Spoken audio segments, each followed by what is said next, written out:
அனைவருக்கும் வணக்கம். சேரர் கோட்டை பாகம் 2 அத்தியாயங்கள் 37 மற்றும் 38. 37வது அத்தியாயம் வரவேற்பு.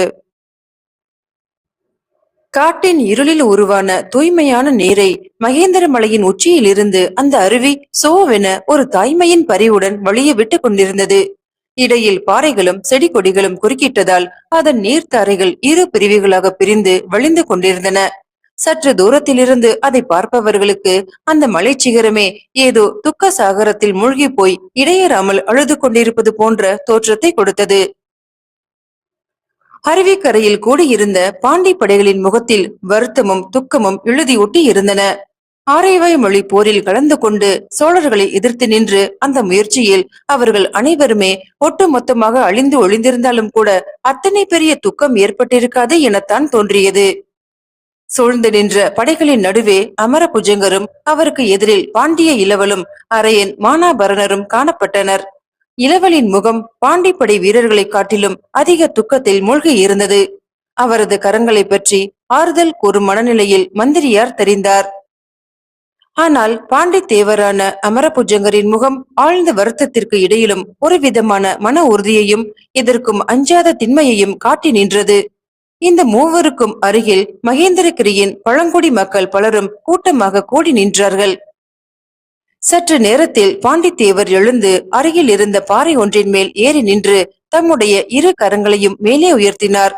அதுவரை அருவி நீருக்கு போட்டியாக அங்கு சலசலவென எழுந்து கொண்டிருந்த பேச்சு குரல்கள் அந்த உத்தரவுக்கு கட்டுப்பட்டு நின்றன. அருவி மட்டும், உன்னுடைய கட்டளைக்கு நான் எதற்காக கீழ்ப்படிய வேண்டும் என கூறாமல் கூறியபடியே தன்னுடைய நீரோட்டத்தை தொடர்ந்து கொண்டிருந்தது. ஒரு மெல்லிய செருமலுக்கு பிறகு கம்பீரமான குரலில் பேசத் துவங்கினார் நெடுஞ்செழியர்.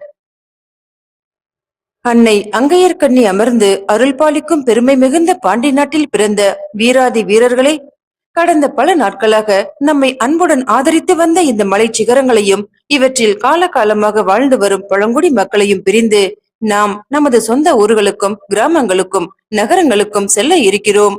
அதற்கு முன் உங்கள் அனைவருடனும் ஓரிரு வார்த்தைகள் பேச வேண்டும் என தோன்றியதால் அருவிக்கரைக்கு வரச் சொன்னேன். எங்களின் ஒரே ஒரு வாய் வார்த்தைக்கு, ஒரே ஒரு உத்தரவுக்கு கட்டுப்பட்டு நீங்கள் அனைவருமே சில காலங்களுக்கு முன் தாமிரபரணி நதிக்கரையில் திரண்டீர்கள்.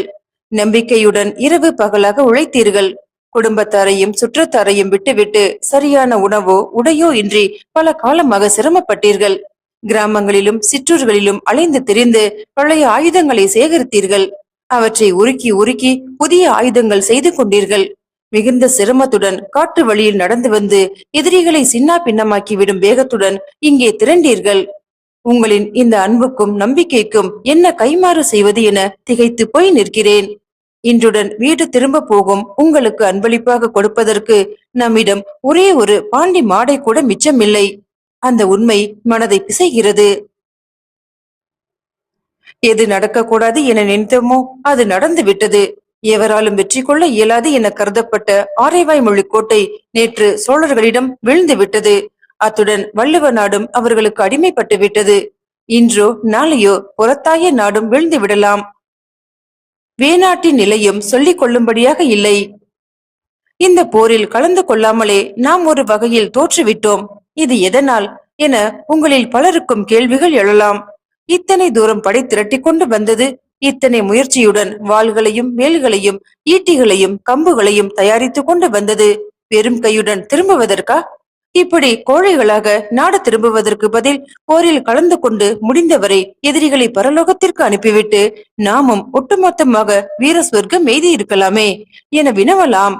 வீர தழும்புகளும் காயங்களும் இன்றி களத்திலிருந்து திரும்பச் செல்லும் நாம் இனி எவ்வாறு நமது பிள்ளை பெண்டுகள் முகத்தில் விழிப்பது என நீங்கள் ஐயுறலாம். பாண்டி மண்டலத்தின் வீராதி வீரர்களே, மிகுந்த யோசனைக்கு பிறகே இந்த போரில் கலந்து கொள்ள வேண்டாம் என்கிற முடிவை நாம் எடுத்தோம்.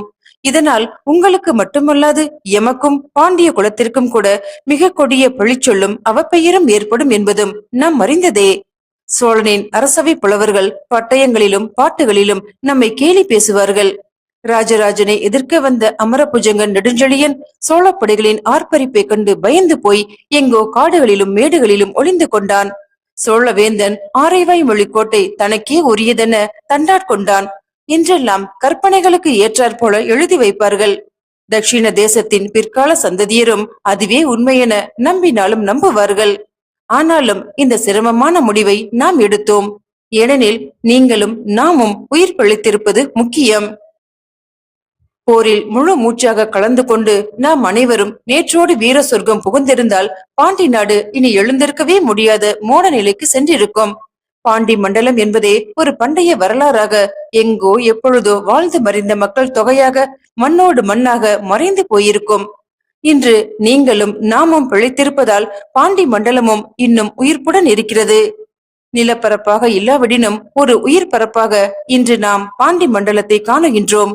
உங்களின் கண்களில் தெரிக்கும் ஒளியில், உங்களின் மனதில் கொண்டிருக்கும் வீரத்தில், உங்கள் உடலில் ஓடிக்கொண்டிருக்கும் உதிரத்தில் பாண்டி இனம் வாழ்ந்து கொண்டுதான் இருக்கிறது. இந்த உயிர் பரப்பிலிருந்துதான் நாளை நமது இனமும் உயிர்த்து எழும். பாண்டி மறவர்களே, இந்த இடத்திலிருந்து கழிந்து செல்லுகையில் மனதில் சில முடிவுகளுடன் செல்லுங்கள். இந்த பாண்டி மண்டலத்தை பற்றிய சில கனவுகளுடன், சில எதிர்பார்ப்புகளுடன் திரும்பச் செல்லுங்கள். இன்று தோற்றுவிட்டாலும் நாளை வெற்றி நிச்சயம் பெறுவோம் என்ற நம்பிக்கையுடன் கலைந்து செல்லுங்கள். பாண்டி மண்டலத்தின் வீரமும் விவேகமும் உங்களின் உடலில் ஓடும் உதிரத்துடன் கலந்து நிற்கிறது. அதனை எவராலும் அழிக்க முடியாது என்கிற உறுதியுடன் கலைந்து செல்லுங்கள். ஆண்டாண்டு காலமாக நமது முப்பாட்டனும் பாட்டனும் வாழ்ந்து மறைந்த நமது பூர்வீக தேசத்தை வேறு எவரும் சொந்தம் கொண்டாட முடியாது. அதற்கான உரிமை வேறு எவருக்குமே கிடையாது என்கிற புரிதலுடன் கலைந்து செல்லுங்கள். பாண்டி நாட்டில் உதித்து இந்த மண்ணுக்காக விழுந்து மடிந்த எண்ணற்ற வீரர்களின் ஆவி எந்நேரமும் நமக்கு பின்புலமாக செயல்படும் என்கிற எண்ணத்துடன் கலைந்து செல்லுங்கள். இந்த நம்பிக்கைகளை நாற்றுகளாக்கி பத்திரமாக உங்களின் இல்லங்களுக்கு கொண்டு செல்ல வேண்டும். உங்களின் பெண்டு பிள்ளைகளின் மனதில் இவற்றை நீங்கள் வளர்த்து வர வேண்டும். பாண்டி மண்டலத்தின் பண்டைய மரபையும் மாண்பையும் பற்றி அவர்களிடம் எந்நேரமும் பேசிக்கொண்டே இருக்க வேண்டும். தமது இனத்தை பற்றிய பெருமித உணர்வு ஓர் ஒளியாக, நெருப்பு கீற்றாக, நம்பிக்கையாக அவர்கள் மனதில் அழிந்து விடாமல் எந்நேரமும் இருந்து வர வேண்டும். அந்த ஒளியில் இருந்துதான் நமது தேசம் மீண்டும் உயிர்த்து எழும். முன்னிலும் பலத்துடன், முன்னிலும் திண்மையுடன், முன்னை காட்டிலும் அதிக விவேகத்துடன் பாண்டி மண்டலம் மீண்டும் மீண்டும் உயிர்த்து எழும். வீரர்களே, மானுட இனம் தோன்றிய நாள் முதலே நாமும் இருந்து வருகிறோம். மானுட இனம் அழியும் நாளில்தான் நாமும் அழிவோம். வாழ்க பாண்டி மண்டலம், வளர்க அதன் புகழ். பாண்டி வீரர்கள் அனைவரும் ஏதோ மந்திரத்திற்கு கட்டுப்பட்டவர்களைப் போல அசையாமல் விலகாமல் சிலையாக நின்றார்கள். அவர்களின் கண்களில் திரண்டு நின்ற நீர் முத்துகள் தாம் அவர்களை மனிதர்களாகவே அடையாளம் காட்டின. அவர்களுக்கு விடை கொடுக்கும் நோக்கில் பாண்டித்தேவர் தமது கரங்களை கூப்பி நின்றார். அந்த நிலையில் கூட அவரது கம்பீரமான தோற்றத்தில் சிறிதளவு கூட தளர்வோ தொய்வோ காணப்படவில்லை என்பதை சடையமாறர் ஆச்சரியத்துடன் கவனித்தார். ஆரைவாய் மொழிக்கோட்டை சோழரின் தாக்குதலுக்கு உள்ளான 4ஆம் நாள் மாலை நேரத்தில் களிக்குடியின் ஸ்ரீவல்லப பெருஞ்சாலை எல்லையற்ற கோலாகலங்களால் திமிலோகப்பட்டு கொண்டிருந்தது. சாலையின் பிரதான நுழைவாயிலை பெரும் மாவிலை தோரணங்களும் வாழை மரங்களும் பூ பந்தல்களும் அலங்கரித்தன. எப்போதும் அமைதியின் உறைவிடமாக தோன்றும் சாலை வளாகத்திற்குள் ஏராளமான சோழ வீரர்கள் விறுவிறுப்பாக அங்கும் இங்குமாக நடமாடி கொண்டிருந்தார்கள். அவர்கள் முகத்தில் தென்படும் பிரகாசமும் பேச்சில் வெளிப்படும் குதூகலமும் அந்த வளாகத்தையே உற்சாக வெள்ளத்தில் மூழ்கடித்துக் கொண்டிருந்தனவெனில் மிக இல்லை. வளாகத்தின் பெரும் மதிலை சுற்றிலும் காவல் வீரர்களின் நடமாட்டமும் கணிசமாகவே தெரிந்தது. வளாகத்தின் மத்தியில் அமைந்திருந்த இரு கட்டிடங்களுக்கும் எங்கிருந்தோ ஒரு புதிய கம்பீரமும் மிடுக்கும் வந்துவிட்டார் போல தெரிந்தது. அவசர அவசரமாக சுவர்கள் எங்கிலும் அடிக்கப்பட்டிருந்த வண்ணங்கள் இன்னும் முழுமையாக காயாததால் ஆங்காங்கே வெளிரியும் ஆங்காங்கே அடர்ந்தும் தெரிந்தன. தென்மேற்கே அமைந்திருந்த களரி வளாகம் மட்டும் அதிக மாற்றங்களுக்கு உட்படாமல் தனக்கே உரிய எளிமையுடனும் மோனத்துடனும் காட்சியளித்தது. உற்சாக மிகுதியில் வீரர்கள் எவராவது களரிக்குள் நுழைந்துவிடப் போகிறார்கள் என்கிற அச்சத்தினாலோ என்னவோ அந்த களரியின் நாற்புறங்களிலும் பிரத்யேக காவல் வீரர்கள் தெரிந்தார்கள். சிறிது நேரத்தில் அந்திவானில் ஆதவன் மறைய துவங்கி விட்டதால் வளாகம் எங்கிலும் செந்நிற அகல் விளக்குகளில் நெய் தீபங்கள் ஏற்றப்பட்டன. முக்கிய இடங்களில் நெய் பந்தங்களும் சொருகி வைக்கப்பட்டன. ஏற்கனவே மிகுந்த பொலிவுடன் திகழ்ந்து கொண்டிருந்த அந்த வளாகம் விளக்குகளுக்கும் மலர்களுக்கும் மத்தியில் மேலும் மேலும் அழகு பெற்று பாங்குற காட்சியளிக்கலாயிற்று. இத்தனை தடபுடலுக்கு மத்தியில் தம்புராட்டியாரையும் பிக்ஷு ஆனந்த தேரரையும் எங்கு போய் தேடுவது? சட்டென ஒரு பரபரப்பு வளாகத்தின் வாயிலில் தோன்றியது. பெருஞ்சாலையை கழிக்குடியோடு இணைக்கும் பெருவழியில் சற்று தூரத்தில் பெரியதொரு ஊர்வலம் சாலையை நோக்கி வந்து கொண்டிருந்ததுதான் அதற்கு காரணம் என்பதை யூகிக்க முடிந்தது. வந்து கொண்டிருக்கிறார்கள், பேரரசரும் மற்றவர்களும் சாலையை நெருங்கிவிட்டார்கள் என அலறியபடியே ஒருவன் செய்தி சொல்வதற்காக கட்டிடங்களை நோக்கி ஓடினான். அதுவரை அங்கும் இங்கும் அசட்டையாக திரிந்து கொண்டிருந்த வீரர்கள் சட்டென ஒரு ஒழுங்கிற்கு வந்து சாலை நுழைவாயிலிருந்து கட்டிடங்களை நோக்கி செல்லும் சிறிய பாதையின் இரு மருங்கிலும் அடர்த்தியாக நின்று கொண்டார்கள். அடுத்த சில நிமிடங்களில் பிக்ஷு ஆனந்தரும் தம்புராட்டியாரும் கட்டிடங்களில் இருந்து வெளிப்பட்டார்கள். தம்புராட்டியார் தூய வெண்பட்டு தரித்து தலையில் ஜாதி மல்லி மலர்களிலான பூச்சரங்களை சூடி நெற்றியில் சந்தனமும் குங்குமமும் துளங்க கழுத்திலும் கரங்களிலும் எளிய நகைகள் அணிந்து அழகை உருவெடுத்து வைத்தார் போல காணப்பட்டார். முதுமை அவரது பேரழகை குலைக்காமல் பெரியதொரு சோபையை கொடுத்திருந்தது. பார்வை இல்லாவிட்டாலும் அவரது அகன்ற மை தீட்டிய விழிகள் அவரை ஏதோ மாய ஓவியன் வரைந்த அப்சரசாகவும் தேவ கன்னிகையாகவுமே அடையாளம் காட்டின. சேர தேசத்திற்கே உரிய செழுமையையும் வளமையையும் அவரது தேகம் எடுப்பாக வெளிப்படுத்தி நின்றது. சுருங்க சொல்ல வேண்டுமென்றால் பார்த்த மாத்திரத்திலே இவரும் ராஜகுலத்தில் பிறந்த மாதரசிதான் என எவருமே புரிந்து கொண்டு விடும் வண்ணம் அவரது தோற்றம் அமைந்திருந்தது. அவரை கைத்தாங்கலாக அழைத்து வந்த பிக்ஷுவின் முகம் வழக்கமாக காணப்படும் அமைதியையும் சாந்தியையும் தவிர ஒரு விதமான பெருமிதத்தையும் திருப்தியையும் காட்டி நின்றது. மிக கடினமான கடல் யாத்திரையை மேற்கொண்டு காம்போஜிய தேசத்திலிருந்து புறப்பட்டு வந்ததற்கான முழு பலனையும் அவர் அன்று அனுபவித்துக் கொண்டிருந்தார் எனத்தான் கூற வேண்டும். இருவருக்கும் பின்னால் கழிக்குடியின் வேதியர் சிலர் பூரண கும்ப மரியாதைகளை தாங்கி நடந்து வந்து கொண்டிருந்தார்கள். அவர்கள் அனைவருக்கும் பின்னால் அமைதியே உருவாக ஆச்சாரியார் மகா காசியப தேரர் அடிமேல் அடி வைத்து நடந்து வந்து கொண்டிருந்தார். அங்கு நடைபெற்று கொண்டிருக்கும் ஆரவார தடப்புடல்களுக்கும் தனக்கும் எந்த விதமான சம்பந்தமும் இல்லை என்பதை போல அவரது தோற்றமும் நடையும் அமைந்திருந்தன. அவரது முகவதனத்தில் படர்ந்திருந்த மெல்லிய முறுவல் அவரது எண்ண ஓட்டங்களை பிரதிபலித்தது. சிறிது நேரத்தில் பெருவழியில் வந்து கொண்டிருந்த ஊர்வலம் சாலையின் வாயிலை நெருங்கிவிட்டது. ஊர்வலத்தில் நடுநாயகமாக தனது பஞ்சலட்சண புறவியை செலுத்திக் கொண்டு வந்த அருள்மொழிவர்மர் மிக நிதானமாக புறவியிலிருந்து கீழே இறங்கினார். சில நாளிகைகளுக்கு முன்னர் தான் களிக்குடி கடற்கரையில் கன்னியா பட்டாரியார் திருக்கோவிலிலும் அதற்கு அருகில் அமைந்திருந்த குகநாதேஸ்வரம் திருக்கோவிலிலும் அவரது வருகையை ஒட்டி ஏற்பாடு செய்யப்பட்டிருந்த சிறப்பு வழிபாடுகளை முடித்துக் கொண்டிருந்தார். ஆகையால் அவரது மேனி எங்கிலும் திருநீரும் இதர திருச்சின்னங்களும் தெரிந்தன. செவிகளை தேவியின் திருப்பாதங்களில் வைத்து அர்ச்சிக்கப்பட்ட மலர்கள் அலங்கரித்தன. மார்பில் நீண்ட ருத்ராட்ச மாலையும் கண்டிகையும் அவர் எந்நேரமும் அணிந்திருக்கும் முத்து மாலையும் தவழ்ந்து கொண்டிருந்தன. நீண்ட தலைமுடி உச்சியில் கொண்டையாக கட்டப்படாமல் பின் கழுத்திற்கு கீழ் குடுமையாக முடியப்பட்டு இப்புறமும் அப்புறமும் ஆடி அசைந்து கொண்டிருந்தது. உற்று நோக்கினால் அந்த குடுமையின் நுனியில் குகநாதேஸ்வரம் திருக்கோவிலின் வயதான சிவாச்சாரியார் தமது நடுங்கும் கரங்களால் அளித்த ஒரே ஒரு வில்வ பத்திரம் முடியப்பட்டிருந்தது. பொன்னாடை ஒன்று அவரது இடது தோளில் அனாயசமாக புரண்டு கொண்டிருந்தது. பண்டைய ஆய்வேலிர் நாட்டு பகுதிகளான வள்ளுவ நாட்டையும் புறத்தாய நாட்டையும் 3 நாட்களில் தனது வீரமிகு தண்டேவி ஒருங்கே ஆட்கொண்ட அந்த நாயகர் அடுத்த வெற்றியின் செருக்கு லவலேசமும் தென்படாமல் அவருக்கே உரிய இயல்பான அமைதியுடனும் கம்பீரத்துடனும் சிவ சௌலபியத்துடனும் மெல்ல நடந்து சென்று அந்த பெருஞ்சாலையின் திருவாயிலை அடைந்தார். வாயிலுக்கு அருகில் சௌந்தரிய தேவதையை உருவெடுத்து வந்தார் போல நின்று கொண்டிருந்த மாளிகை பொறுத்து தேவியாரையும் பிக்ஷு ஆனந்தரையும் அவரது கண்கள் சந்தித்தன. பிக்ஷு மெல்லிய குரலில் தம்புராட்டியாரிடம் அரசரின் வருகையை தெரிவிக்க அவர் தனது இரு கரங்களையும் கூப்பி முகமன் கூறினார். பதிலுக்கு அரசரின் கரங்களும் புன்னகையுடன் குவிந்தன. பிக்ஷுவின் பின்னால் நின்று கொண்டிருந்த வேதியர்கள் வேத மந்திரங்களை ஓதியபடியே பூரண கும்பத்தை அவருக்கு அளிப்பதற்காக முன்னே வந்தார்கள். அந்த கும்பத்தை பெறுவதற்காக 1-2 அடிகள் முன் நகர்ந்த பேரரசர் அப்போதுதான் ஆச்சாரியர் மகா காசியப தேரர் அவர்களுக்கு பின்புறம் அமைதியாக நின்று கொண்டிருப்பதை கவனித்தார். ஒரு சிறிய பதட்டம் அவரது கண்களில் பரவியது. அவரை சூழ்ந்து நின்ற அவரது சைன்யத்தையும் சேனாபதியாரையும் பல்லவராயரையும் தம்பராட்டியாரையும் பிக்ஷுவையும் சாலை வளாகத்தையும் ஏன், இந்த ஒட்டுமொத்த உலகத்தையுமே அவர் அந்த கணத்திலே மறந்தார்.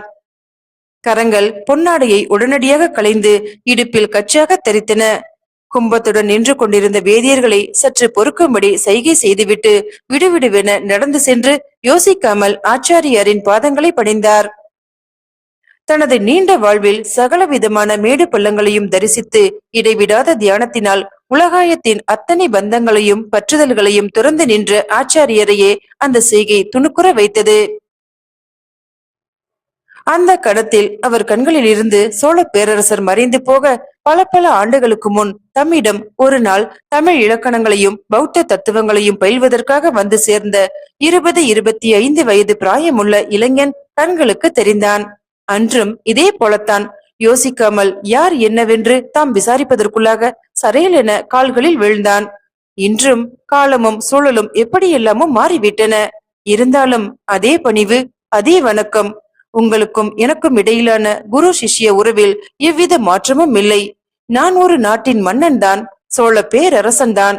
ஆனால் உங்களின் முன்பு நான் வெறும் சீடன் மட்டுமே என கூறாமல் கூறுவதைப் போல. தங்களை பொறுக்கச் சொல்லிவிட்டு பேரரசர் எங்கு சென்று கொண்டிருக்கிறார் என வியந்து கொண்டிருந்த வேதியர்கள் அவரது இந்த செயலால் மெய் சிலிர்த்து போனார்கள். அவர்களுள் முதியவர்கள் சிலர் அவரது செயலை வாழ்த்தும் வண்ணம் கரங்களை உயர்த்தி ஆசி கூறினார்கள். மந்திரங்கள் முன்னிலும் கம்பீரமாக முழங்கப்பட்டன. அவரிடமிருந்து மீண்டு வந்த பேரரசர் அவர்களின் கும்ப மரியாதைகளை பெற்றுக்கொண்டு சாலை வளாகத்திற்குள் நுழைந்தார். பேரரசர் ராஜராஜ சோழர் வாழ்க வாழ்க, புறத்தாய நாடு கொண்ட பெருவேல் வாழ்க வாழ்க என பலவிதமான கோஷங்களை சோழ வீரர்கள் எழுப்பினார்கள். அவரின் தலை மறைவதற்காகவே ஊர்வலத்தின் நடுவில் காத்திருந்த நண்பர்கள் இருவரும் உடனடியாக தம்புராட்டியாரை சூழ்ந்து கொண்டார்கள். உன்னிகளா, எப்படி இருக்கிறீர்கள்? 2 வாரங்களுக்கு மேலாகிவிட்டனவே உங்களை பிரிந்து என கூறியபடியே அவர்களை கட்டி தழுவி உச்சி முகர்ந்தார் தம்புராட்டியார். அந்த கணத்திலே இளைஞர்கள் இருவருமே நிஜமாகவே அவரது குழந்தைகளாகவே தோன்றினார்கள். அம்மா, நீங்கள் இந்த அலங்காரங்களுடன் எத்தனை அழகாக இருக்கிறீர்கள்! இந்த கொண்டையும் மலர்களும் நகைகளும் உங்களுக்கு எத்தனை பாந்தமாக பொருந்துகின்றன! இனி இவ்வாறுதான் தினமும் தாங்கள் காட்சியளிக்க வேண்டும் என்றார் இளையவர். உடனடியாக தம்புராட்டியாரை பெரியதொரு வெக்கம் சூழ்ந்து கொண்டது. போடா பைத்தியக்காரா, ஏதோ உதயன் வற்புறுத்தினானே என்பதற்காக வயதை பார்க்காமல் இத்தனை அலங்காரங்களுடன் வந்து நிற்கிறேன். தினமும் இவ்வாறு அலங்கரித்துக் கொண்டு நின்றால் களிக்குடியை கைகொட்டி சிரிக்கும் என்றார் வெடுக்கென. ஆனால் அந்த வார்த்தைகளுக்கு நேர் மாறான முகபாவத்தை அவரது பெண்மை கணிந்த முகம் காட்டிக்கொண்டு நின்றது. இத்தனை வயதிலும் நான் அழகாகவா இருக்கிறேன்? இந்த அலங்காரங்கள் எல்லாம் நிஜமாகவே எனக்கு பாந்தமாகத்தான் இருக்கின்றனவா என்ன? தினமுமே இவ்வாறு அலங்கரித்துக் கொள்ளலாம் என்றா சொல்கிறாய் என்றெல்லாம் அவரது நீண்ட கரிய விழிகள் அவர்களை வினவாமல் வினவிக் கொண்டிருந்தன. அம்மா, விழிஞம் கடற்கரையில் வேணாட்டவரை துவம்சம் செய்துவிட்டோம். ஆரைவாய்மொழி கோட்டையில் இவர் மேற்கு வாயிலை தாக்கிய விதத்தை நீங்கள் பார்த்திருக்க வேண்டுமே. அப்படியே பூரித்து போயிருப்பீர்கள். உன்னிகளா, நீங்கள் இருவரும் களத்தில் நிகழ்த்திய வீரதீர சாகசங்களை ஏற்கனவே கேள்விப்பட்டேன். என் பேரை காப்பாற்றி விட்டீர்கள். உள்ளே சென்று மற்ற விவரங்களை பேசுவோம், வாருங்கள். அத்தியாயம் 38. ராஜராஜ பெருஞ்சாலை. பெருஞ்சாலை மரியாதைகளை ஏற்றுக்கொண்டு வளாகத்திற்குள் நுழைந்த பேரரசரின் பரிவாரங்களும் இதர ராஜாங்க முக்கியஸ்தர்களும் அங்கே வணையப்பட்டிருந்த பந்தல்களின் கீழே அமர்ந்து கொள்ள அருள்மொழிவர்மரும் ஆச்சாரியரும் முதலில் தென்பட்ட கட்டிடத்திற்குள் நுழைந்தார்கள். அவர்களை பின்பற்றி பிக்ஷுவும் தம்புராட்டியாரும் உள்ளே நுழைய தம்புராட்டியாரின் பின்னால் வந்து கொண்டிருந்த நண்பர்கள் இருவரும் தயக்கத்துடன் வாயிலேயே நின்று விட்டார்கள். பேரரசர் தம்புராட்டியாருடன் அந்தரங்கமாக தங்களை பற்றி பேச விரும்புவார் என அவர்கள் புத்திசாலித்தனமாக யூகித்ததுதான் அதற்கு காரணம். கட்டிடத்திற்குள் ஆங்காங்கே மாக்கோளங்கள் வரையப்பட்டு வரிசையாக பலாமனைகள் இடப்பட்டிருந்தன. அனைவரும் மனைகளில் அமர்ந்து நீர் பருகி சிரம பரிகாரங்கள் செய்து கொண்ட பிறகு சேடி பெண் சம்பங்கியின் காதுகளில் தம்புராட்டியார் எதையோ ஓத சிறிது நேரத்திலே தொன்னைகளில் அனைவருக்குமே தேங்காய் பாயசம் வழங்கப்பட்டது. நல்ல மலைநாட்டு தேங்காய் பாலில் பாகு கரைத்து ஏலக்காய் குங்குமப்பூ முதலான வாசனாதி திரவியங்களுடன் அளவாக காய்ச்சப்பட்டிருந்த அதன் சுவை அனைவரையுமே சொக்க வைத்தது. ஏறக்குறைய 2 திங்களுக்கு பிறகு இன்றுதான் சற்று ஆசுவாசமாக உணர்கிறேன். பாயசம் பிரமாதம். எனது அக்கனின் கைப்பக்குவத்தை நினைவுபடுத்தி விட்டீர்கள் என புன்னகையுடன் பேச்சை துவக்கினார் பேரரசர். உடனடியாக தம்பராட்டியாரை பெரிதாக ஒரு வெக்கம் சூழ்ந்து கொண்டது. பேச்சே எழவில்லை. புன்னகையோடு அவர் தலையை குனிந்து கொண்டார். உங்களுக்கு சோழ தேசம் மிகவும் கடமைப்பட்டிருக்கிறதம்மா. நான் அனுப்பிய ஓலையை மதித்து எங்கள் வீரர்கள் இருவரையும் நீங்கள் உயிரை கொடுத்து பயிற்றுவித்திருக்கிறீர்கள். உங்களின் உழைப்பு வீண் போகாது என்றார் பேரரசர் மீண்டும். எப்படியாவது தம்பராட்டியாரை பேச வைத்துவிட வேண்டும் என்று அவர் உறுதி செய்துவிட்டார் போலும். நான் ஒன்றும் பெரிதாக செய்துவிடவில்லை. எனக்கு தெரிந்ததை கற்பித்தேன். உன்னிகள் அதனை நன்றாக பிடித்துக் கொண்டு விட்டார்கள். தங்களை பற்றி எனக்கு எடுத்துரைத்து எமது வீரர்களை உங்களிடம் பயிற்சிக்கு அனுப்பும்படி யோசனை கூறியது ஆச்சாரியர்தாம். தேரரே, கடந்த பல திங்களுக்கு முன் ஒரு நாள் முன்னிரவு நேரம் பதரத்திட்ட விகாரையில் தங்களுடன் நிகழ்த்திய ஆலோசனை எனது மனதிலே நிழலாடுகிறது. வேறு எவருக்குமே தோன்றாத ஒரு புது வழியை அன்று நீங்கள் எமக்கு காட்டினீர்கள். தங்களின் எச்சரிக்கைகள் எத்தனை உண்மையானவை, தங்களின் வழிகாட்டுதல்கள் எத்தனை பொருள் பொதிந்தவை என்பதை இன்று நான் முழு மனதாக உணர்கிறேன் என ஆச்சாரியரை நோக்கி திரும்பியபடியே கூறினார் அருள்மொழிவர்மர். அருள்மொழி, இது இவ்வாறுதான் நடைபெற வேண்டும் என புத்த பகவான் திருவுள்ளம் கொண்டு விட்டார். அதற்காக உன்னையும் என்னையும் மற்றவர்களையும் உபயோகப்படுத்திக் கொண்டார், அவ்வளவே. ஆச்சாரிய, இந்த சாலை முன்பு போல மேன்மையான நிலையை அடைய வேண்டுமானால் அதற்கு பழையபடியே சாலாபோகம் தேவை. அதற்காக இந்த பகுதியிலிருந்து சில கிராமங்களை நிபந்தமாக அளிக்க முடிவு செய்திருக்கிறேன். நாளை திருமந்திர ஓலை நாயகம் மூலம் இதற்கான ஸ்ரீமுகத்தை அனுப்பி வைக்கிறேன். ஏறக்குறைய 10 வேலி நிலங்கள் சாலைக்கு சாசனமாக எழுதி தரப்படும். 10 வேலி நிலங்களா? சாலைக்கு நிபந்தமாகவா? தம்பராட்டியாரால் தமது காதுகளை நம்பவே முடியவில்லை. இத்தனை வருட காலங்களில் ஒரே ஒரு பொற்காசு கூட புறத்தாய நாடுவாளியிடமிருந்து பெயர்ந்ததில்லை. சொல்லப்போனால் சாலைக்கென விடப்பட்டிருந்த பழைய நிலங்களை கூட கோவிலின் பெயரை சொல்லி அவர் அபகரித்துக் கொண்டு விட்டார். ஆனால் இந்த பகுதி சோழர்களின் வசமான மறுகணமே இத்தனை பெரிய நிபந்தம் சாலைக்கு கிடைத்திருக்கிறது. அருள்மொழிக்குத்தான் எத்தனை பெரிய மனது! செயற்கரிய தங்களது திருப்பணியை உத்தேசித்து அரிய பரிசு ஒன்றை தங்களுக்கு தர உத்தேசித்துள்ளோம் என ஓலையில் எழுதியிருந்தான். சொன்னபடி செய்து முடித்தும் விட்டான். இவனையா தவறாக எண்ணினோம்? உனக்கு மிகவும் பெரிய மனது அருள்மொழி. நீ நீடூழி வாழ்வாய் என வாழ்த்தினார் ஆச்சாரியர்.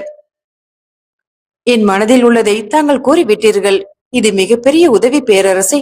இதனை ஸ்ரீவல்லப பெருஞ்சாலை ஒருபோதும் மறவாது என கரங்களை கூப்பியபடியே மொழிந்தார் தம்புராட்டியார். அவரது குரல் தழுதழுத்தது. இத்தனை நிகழ்வுகளுக்கு பிறகும் இந்த சாலையை பண்டைய ஆய்வேல் அரசரின் பெயரால் அழைப்பது சரியாக இராது என தோன்றுகிறது. இதனை ஸ்ரீ ராஜராஜ பெருஞ்சாலை என அழைப்பதுதான் பொருத்தமாக இருக்கும் என்றார் அதுவரை மௌனம் காத்து வந்த பிக்ஷு ஆனந்த தேரர். ஆகா, அருமையான யோசனை. தம்மை ஆதரிக்கும் பேரரசர்கள் அல்லது திருக்கோவில்களின் பெயர்களை சொல்லும் படி சூட்டிக் கொள்வதுதான் சாலை மரபு. ராஜராஜ பெருஞ்சாலை என்கிற பெயரே மிக கம்பீரமாக இருக்கிறது என்றார் ஆச்சாரியர் உற்சாகத்துடனே. அதெல்லாம் ஒன்றும் வேண்டாம் குருதேவா. சாலை பழைய பெயரோடு இருந்துவிட்டு போகட்டும் என குறிப்பிட்ட அருள்மொழிவர்மர் பேச்சை வேறு திசையில் மாற்ற விரும்பி, நமது வீரர்களுக்கு அளிக்கப்பட்டு வரும் பயிற்சிகள் தற்போது எத்தனை தூரம் வளர்ந்திருக்கின்றன? இன்னும் களமிறக்கும் போட்டிக்கு 1 திங்கள் தானே உள்ளது. அதற்குள் மீதம் இருக்கும் பயிற்சிகளை முடித்துவிட முடியுமா? போட்டிகளில் பங்கு பெற காந்தலூரில் இருந்து அழைப்புதல் வந்து விட்டதா என வினவினார். அவர் முகத்தில் இருந்த முறுவல் மறைந்து ஒரு கூர்மையும் முனைப்பும் குடிக்கொண்டன. நான் அளித்த பயிற்சிகளில் இதுவரை இருவருமே நன்முறையிலே முன்னேறி இருக்கிறார்கள். ஆனால் களமறுக்கும் போட்டிகளில் வெற்றி பெற வேண்டுமானால் மேலும் சில கடுமையான பயிற்சிகளை மேற்கொண்டாக வேண்டும். அடுத்து 1 திங்கள் கவனம் சிதறாமல் அவர்கள் இங்கே களரி அபியசித்தால்தான் அது சாத்தியமாகும் நான் கொடுக்கும் பயிற்சிகளை தவிர காம்போஜி தேசத்து பௌத்த தற்காப்பு பயிற்சிகளையும் உதயன் அவர்களுக்கு கற்பிக்க வேண்டுமென ஆச்சாரியார் அபிப்பிராயப்படுகிறார். அவன் அதற்கு இன்னும் ஒப்புக்கொள்ளவில்லை. இத்தனைக்கும் மத்தியில் சில புதிய சிக்கல்களும் முளைத்துள்ளன. அவற்றையும் தீர்க்க வேண்டி இருக்கிறது என துவங்கிய தம்பராட்டியார் சாலை மண்ணில் புதையுண்டு கிடந்த பலராம நம்பூதிரியின் அபியாச கர்மண ஓலைகள் பற்றியும், ஸ்ரீவல்லப பெருஞ்சாலையின் சரஸ்வதி பண்டாரம் பற்றியும், திருமூல சாக்கியர் பற்றியும் சுருக்கமாக எடுத்துரைத்தார். ஆக நீங்கள் கூறுவதை வைத்து பார்த்தால் நமது வீரர்கள் எத்தனை தூரம் சிரமப்பட்டு பயிற்சி எடுத்தாலும் அந்த நரசிம்ம பிரயோகம் என்ற மாபெரும் ஆயுதத்தை எதிர்கொள்ளும் வழியறியாமல் களமிறக்கும் போட்டிகளில் நம்மால் ஜெயிக்க முடியாது என கூற வருகிறீர்கள் அல்லவா? ஆம், அப்படித்தான் கூற வேண்டும். சாலையில் கிடைத்த ஓலைகளை இன்னும் படித்துக் கொண்டிருப்பதாக கூறினீர்களே, அந்த ஓலைகளில் இதற்கான மாற்று பிரயோகம் இருக்க வாய்ப்புள்ளதா? உடனே தம்பராட்டியாரின் முகத்தில் சோகக்கலை பரவியது. ஆச்சாரியரும் நானும் கிடைத்த ஓலைகளில் படிக்கக்கூடிய நிலையில் இருந்த அனைத்தையுமே படித்து அறிந்து விட்டோம். அந்த பிரயோகத்தை பற்றி மிகவும் விரிவாக சொல்லி செல்கிறார் குரு. பண்டைய காலத்திலிருந்தே அதற்கு மிகுந்த முக்கியத்துவம் இருந்துள்ளது என்பது தெளிவாகிறது. ஆனால் துரதிர்ஷ்டவசமாக அந்த பிரயோகத்தை எதிர்கொள்வது பற்றி அவர் உரைத்துள்ள ஸ்லோகங்களின் ஏடுகள் கரையான்களுக்கு பெரிதுமாக இரையாகி விட்டன. அவற்றின் துவக்க பகுதியும் ஓரிரு வரிகளுமே மிச்சம் இருக்கின்றன. அவற்றை வைத்துக் கொண்டு என்ன செய்வதென தெரியாமல் 2 நாட்களாக தவித்துக் கொண்டிருக்கிறோம். அவரது மனதில் கடந்த சில நாட்களுக்கு முன் நடந்த நிகழ்வுகள் வந்து போயின. அவரும் ஆச்சாரியருமாக பல மணி நேரங்களை செலவிட்டு அரும்பாடுபட்டு ஏடுகளின் பிரதிகளை வரிசைப்படுத்தி படித்தார்கள்.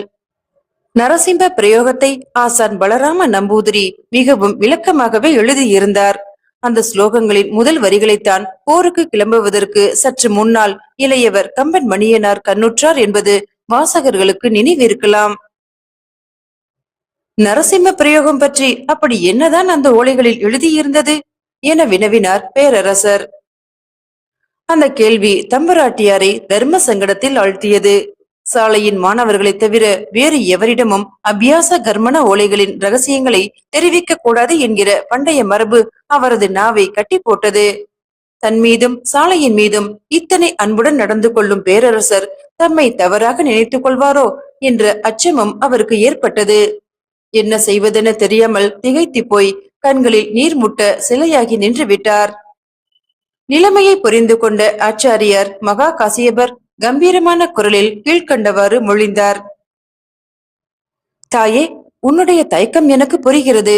நான் சொல்ல போகும் வார்த்தைகளை மிகவும் கவனத்துடன் செவிமடுப்பாயாக.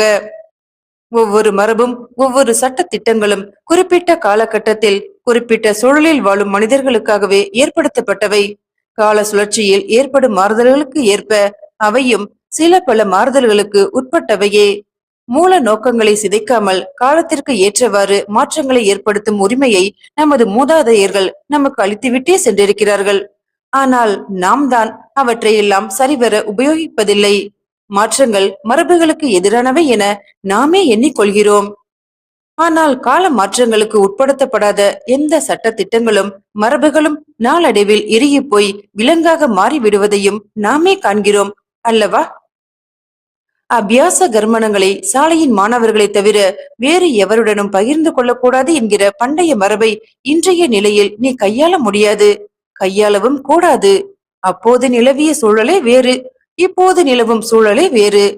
இந்த சாலையின் மீது அக்கறையும் அன்பும் கொண்ட 2 உண்மையான மனிதர்களுடன் இன்று நீயும் நானும் அமர்ந்திருக்கிறோம். நாம் இருவருக்கும் இந்த சாலையின் மீது எத்தனை உரிமை உள்ளதோ அதே அளவிற்கு தார்மீக உரிமை இவ்விருவருக்கும் கூட உள்ளது. அருள்மொழியின் உதவியால் தான் நாளை இந்த சாலை தலையெடுத்தாக்க வேண்டும் என்பதையும் உனக்கு நான் நினைவூட்டுகிறேன். ஆகவே தயங்காமல் குருவின் அபியாச கர்மண செய்திகளை இவர்களுடன் நீ தயங்காமல் பகிர்ந்து கொள்ள வேண்டும். அதுதான் முறை எனவும் நான் நினைக்கிறேன். ஆச்சாரியாரின் இந்த வார்த்தைகளில் இருந்த உண்மையும் அக்கறையும் தம்பராட்டியாரின் மனதை தொட்டன. அவரது முகத்தில் அதுவரை தென்பட்ட தயக்கத்தின் சாயைகள் மறைந்தன. உரிய நேரத்தில் தங்களின் வழிகாட்டுதலை பெற நான் மிகவும் பாக்கியம் செய்திருக்கிறேன். இதோ உள்ளே சென்று அந்த ஓலைக்கட்டுகளை எடுத்து வருகிறேன். அருள் கூர்ந்து தாங்களே அவற்றை படித்து பொருள் கூற வேண்டும். என்று சம்பங்கியின் உதவியுடன் உள்ளே சென்ற தம்புராட்டியார் ஓலைகள் சகிதமாக திரும்ப வந்து சேர்ந்தார். அடுத்த சில நிமிடங்களில் அந்த அறையில் ஏற்றி வைக்கப்பட்டிருந்த விளக்குகளிலேயே மிகவும் உயரமான குத்து விளக்கு ஒன்றின் அருகில் அமர்ந்து கொண்டு ஆச்சாரியார் அந்த ஓலைகளை படிக்கலானார். இனி நரசிம்ம பிரயோகமானது விளக்கப்படும். முன்பு எல்லா உலகத்தின் பெரும் மகிழ்ச்சிக்காகவும் தனது பக்தனான பிரகலாதனிற்காகவும் அதிதியின் மகன்களான தேவர்களின் ஆனந்தத்திற்காகவும் தேவனான ஹரி அவனோர் தலைவனான ஹிரண்ய கசிபுவை பிளக்க தன் மாயா மற்றும் இச்சா சக்திகளை கலந்து நரசிம்ம வடிவோடு தூணின் வயிற்றை பிளந்தார். அவருடைய பெயராலேயே இந்த பிரயோகம் வழங்கப்படுகிறது. ஹரியின் அவதாரமான பரசுராமனால் இந்த பிரயோகம் நன்மையை வேண்டும். திரிவிக்கிரமன் என்னும் சிறந்தவருக்கு போதிக்கப்பட்டது.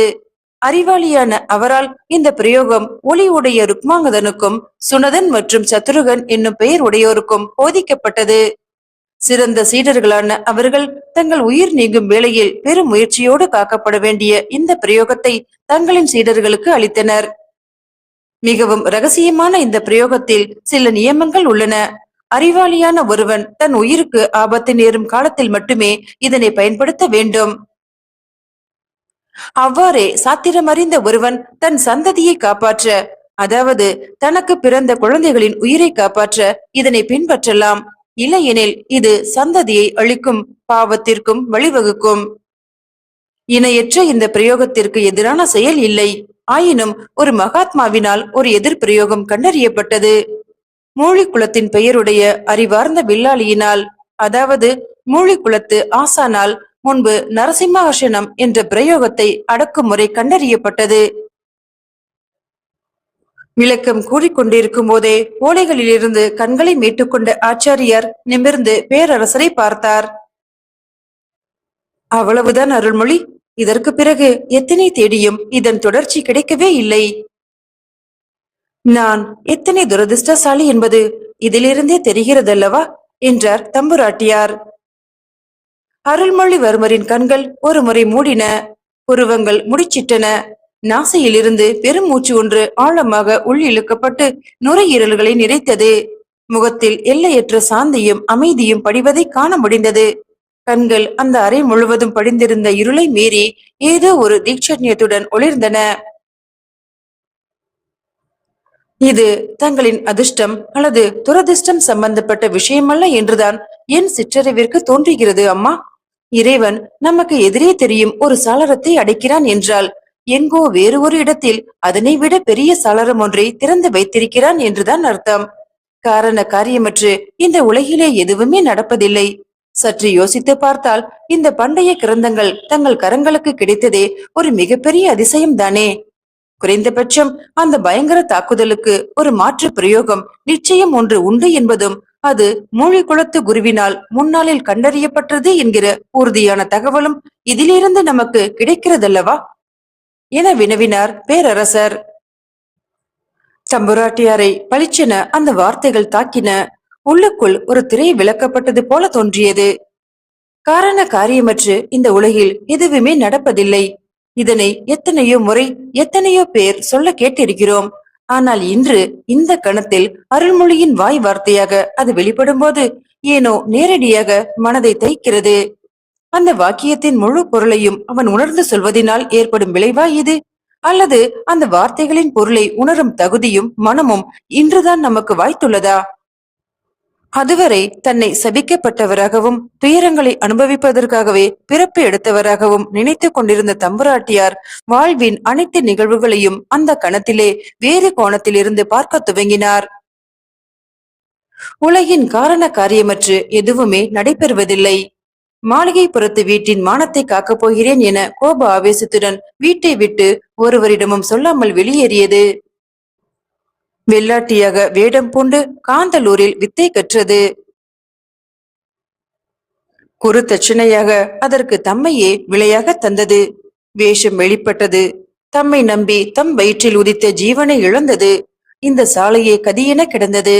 வாழ்வின் அந்திம காலத்தில் வந்து சேர்ந்த 2 குழந்தைகளுக்கு வித்தை கற்பித்தது. இவை எதுவுமே காரண காரியமற்று நடைபெறவில்லை. நிதானமாக யோசித்து பார்த்தால் போராட்டங்கள் நிறைந்த இந்த வாழ்க்கைதான் நமது மன இயல்புக்கு ஏற்றது என தோன்றுகிறது. ஏதோ ஒரு நாடுவாழியின் பெயர் தெரியாத தம்புராட்டியர்களில் ஒருத்தியாக அவனது அந்தப்புறத்தில் தலை முதல் கால் வரை அலங்காரம் செய்து கொண்டு அவனுக்காக அன்றாடம் காத்து நிற்கும் பதுமைகளோடு பதுமையாக நாம் நிம்மதியாகவா காலம் கழித்திருப்போம்? சீச்சி, இதெல்லாம் ஒரு வாழ்க்கையா என வெறுப்புற்று வெளியிலே ஓடிப்போயிருக்க மாட்டோமா? இன்று எனக்கு என்ன குறை? நம்மை சுற்றிலும் அன்புடனும் ஆதரவுடனும் எத்தனை எத்தனை மனிதர்கள். நமக்கென குடும்பம் இல்லைதான். ஆனால் குடும்பம் மட்டும்தான் வாழ்க்கையா? இதோ வாழ்வையே துறந்து புத்த பெருமானின் பாதார விந்தங்களை சரணாகதியாக அடைந்த ஆச்சாரியரும் உதயனும் குடும்பத்தை துறந்து பொருளற்ற வாழ்வையா வாழ்ந்து கொண்டிருக்கிறார்கள். ரேணுகா, இன்று முதல் உன் புலம்பலை விட்டு ஒழித்து விடு. இறைவன் உன் மனப்போக்குக்கு ஏற்ற வாழ்க்கையைத்தான் உனக்கு கொடுத்திருக்கிறான். ஸ்ரீவல்லப பெருஞ்சாலையின் பண்டைய ஆசான்களுள் ஒருவராக நீயும் ஒரு நாள் நினைக்கப்படுவாய், வணங்கப்படுவாய். எந்த நாடுவாழியின் பட்டத்து அரசிக்கு இந்த மாதிரி மரியாதை கிடைக்கும்? அருள்மொழி உன்னிலும் பிராயத்தில் இளையவன்தான். ஆனால் இன்றைக்கு அவன்தான் உனது கண்களை திறந்து வைத்தான். இவன் வெற்றி பெற வேண்டும். உன்னிகள் இந்த போட்டிகளில் ஜெயித்தே ஆக வேண்டும். அதற்காக உன் உயிரையே கொடுக்கலாம். தவறில்லை. இத்தனை எண்ணங்களும் மனதை அழிக்கழிக்க மௌனமாகவே இருந்தார் தம்புராட்டியார். பேரரசர் மேற்கொண்டு பேசிக்கொண்டு சென்ற வாக்கியங்கள் ஏதோ அந்தகாரத்தில் இருந்து எழுவதை போல தோன்றின. பிராணாபயம் நேரும் சந்தர்ப்பங்களை தவிர வேறு எப்போதுமே இந்த பிரயோகத்தை பயன்படுத்தக்கூடாது என்பது ஆசான் பலராம நம்பூதிரி எத்தனை அழுத்தம் திருத்தமாக தெரிவித்திருக்கிறார். இது எத்தனை முக்கியமான செய்தி! இது எனக்களிக்கும் நம்பிக்கையும் மன எழுச்சியும் தான் எத்தகையன என வியந்தார் அருள்மொழிவர்மர். மகா காசியப தேரரின் முகம் ஒரு கணம் மிகவும் இறுக்கமாயிற்று. ஆம், மிகவும் சரியாக சொன்னாய் அருள்மொழி. அந்த ஸ்லோகங்களின் மிக முக்கிய செய்தி, மிக முக்கியமான சாராம்சம் அதுவே என கூறிவிட்டு கன நேரம் தனது பேச்சை நிறுத்தி கொண்டவர் ஒரு பெருமூச்சு விட்டு தொடர்ந்தார். அந்நாளில் ஆசான் ரவிநீலிக்கு இந்த பிரயோகத்தின் பல விவரங்கள் தெளிவாக கூறப்படவில்லை. அனைவருமே வற்புறுத்தியதன் காரணமாக அவர் இதனை போட்டிகளின் போது பயன்படுத்த வேண்டிய துர்பாக்கியமான சூழ்நிலை ஏற்பட்டது. பின்னாளில் அதற்காக அவர் மிகவும் வருந்தினார் என கேள்விப்பட்டிருக்கிறேன். ஆனால் நாராயண பட்டதிரியின் கதையே வேறு. அவர் இந்த பிரயோகத்தின் சகல நுணுக்கங்களையும் கட்டுப்பாடுகளையும் மிக தெளிவாக அறிந்தவர். இருந்தும் தம்புராட்டியாருக்கு எங்கோ பளிரென ஒரு மின்னல் மின்னியது. தலை விறுவிறுவென சுழன்றது. கேட்க கூடாத செய்தி ஏதோ ஒன்று காதுகளில் வந்து விழப்போகிறது என அவரது உள் உணர்வுகள் அனைத்துமே அவரை எச்சரித்தன. இருந்தும் இருந்தும் அதனை என் அண்ணனார் மீது பிரயோகித்து அவரது உயிரை மிகவும் கோழைத்தனமாக, மிக கேவலமாக பறித்தார் என மெல்லிய குரலில் அந்த பயங்கரமான வாக்கியத்தை முடித்தார் அருள்மொழிவர்மர். பின் குறிப்பு: சோழவேந்தன் ஆரைவாய் மொழிக்கோட்டை தனக்கே உரியது என தன்னாட்குண்டான் என்றெல்லாம் கற்பனைகளுக்கு ஏற்றாற்போல புலவர்கள் எழுதி வைப்பார்கள். இந்த பாண்டியரின் கூற்று பின்னாளில் உண்மையாகி போனதை திருவாலங்காட்டு செப்பேடுகள் வழி அறியலாம். தண்டேவி, தண்டு ஏவி, அதாவது படைகளை ஏவி. குழி, வேலி முதலான நில அளவைகளை இன்று வரை காவிரி பகுதி விவசாயிகள் உபயோகித்து வருகின்றனர்.